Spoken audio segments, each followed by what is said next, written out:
साहित्य जागर आयोजित दृष्टि फाउंडेशन प्रायोजित दृष्टि जागर. Hello, my name is Jinia Chatterjee. I'm from Mumbai, and the topic I'm going to be speaking about is a visually impaired person I liked. I'm creating this video for the Drishti Jagar online video elocution competition organized by Sahitya Jagar and supported by Drishti Foundation on the occasion of World Blind Day. It was the third week of college. I was as clueless as I was on the very first day. Syllabus, teachers, academics, extracurriculars. My head was taking too long to wrap around all of it. Anyway, on one Friday afternoon, I was standing in the middle of the canteen, this time clueless about what I wanted to have for lunch. I was staring blankly at the menu, thinking about whether I was really hungry or was this just another episode of Stuff Till You Can't Think Anymore. Multiple thoughts raced through my mind, and suddenly I felt a sharp push from behind. Amidst everything that was going on, I lost control. My anger supercharged and I turned sharply, determined to give the culprit a piece of my mind. I was almost going to start hurling my barrage of abuses at the person when I stopped short. I looked up at this guy standing in front of me, tall, wearing a green shirt with neatly combed hair and a look of embarrassment on his face. Before I could say anything, he mouthed apprehensively, "Hey, I'm really sorry. I didn't know that someone was standing in the way." I opened my mouth to speak, but nothing really came out. I kept looking at those almond shaped eyes, and more so, the deep void within. I also stared at the cane he held in his hands, which he was using to figure out his way around campus. Finally, and I found my voice and said, "Hey, it's absolutely all right. In fact, I was standing in the way. I'm sorry too." He thought for a few moments and then said, "Are you Genia from FYJCA by any chance?" I was dumbfounded. How did he know? When I asked him, he said that he had heard me answering in class and that he kind of knew me by my voice. I didn't know what to say, but nevertheless managed to say, "That's nice." He then said that his friends were waiting for him and that he would catch up with me later. A few seconds later, he was on his way, lightly tapping the ground with his cane. Goodness, it was hardly a 2-minute conversation, but those 2 minutes had turned my world upside down. After that episode, I began to pay closer attention to him. I began sitting with him in class, helping him with notes, even sharing lunch with him. We introduced each other to our group of friends and began hanging out together more often. We even started watching movies together, and that was a completely new experience for me because I would have to explain certain scenes to him, things which were often left unsaid, and he seemed to enjoy the movie thoroughly, almost as if he were watching it himself.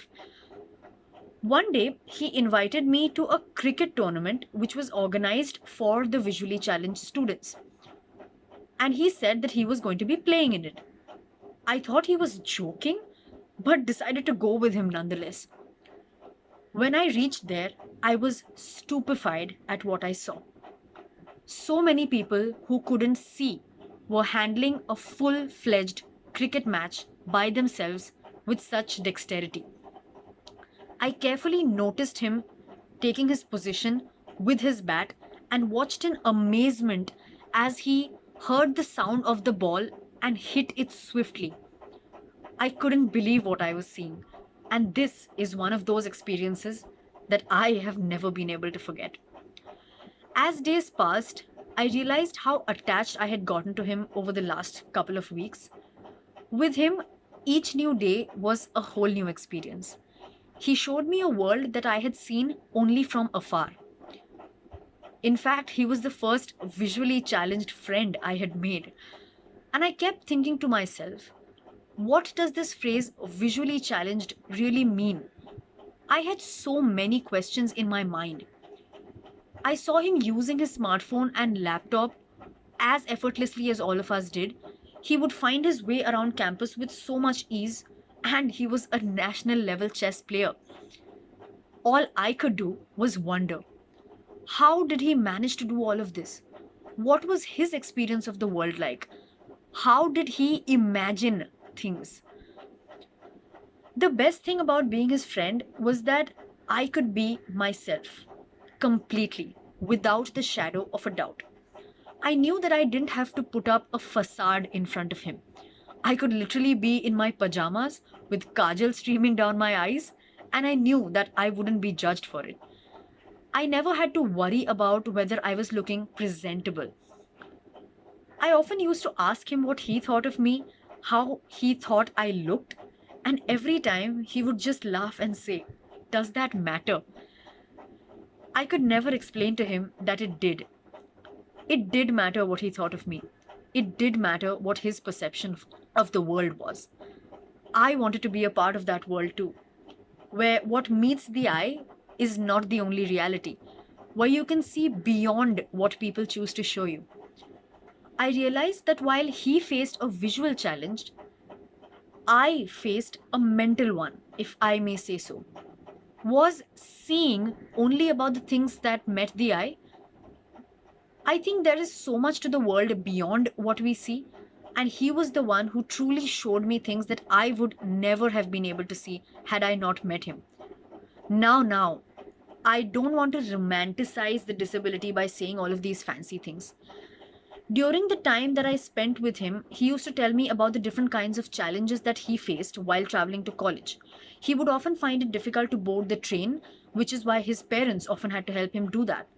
Also, in public places, he would often face a challenge while navigating around those spaces because they were not accessible. Very often, people in public places would try to be over friendly and would grab his arm even when he said that he could manage by himself. Maybe they were just trying to be helpful, but that's not always what he wanted.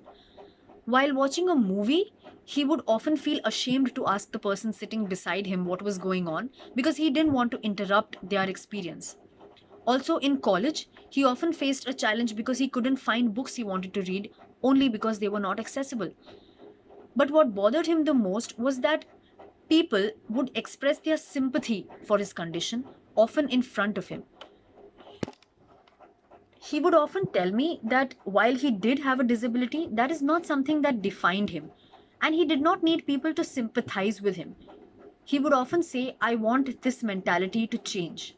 He encouraged me to ask questions about his disability and said that I didn't have to feel embarrassed to ask something that I did not know about. That again made me think. Before I met him, I would feel sympathetic towards visually impaired people. Unconsciously, there was a status quo that had crept in. I somewhere used to feel that I am in a much better position than they were in. But was I really?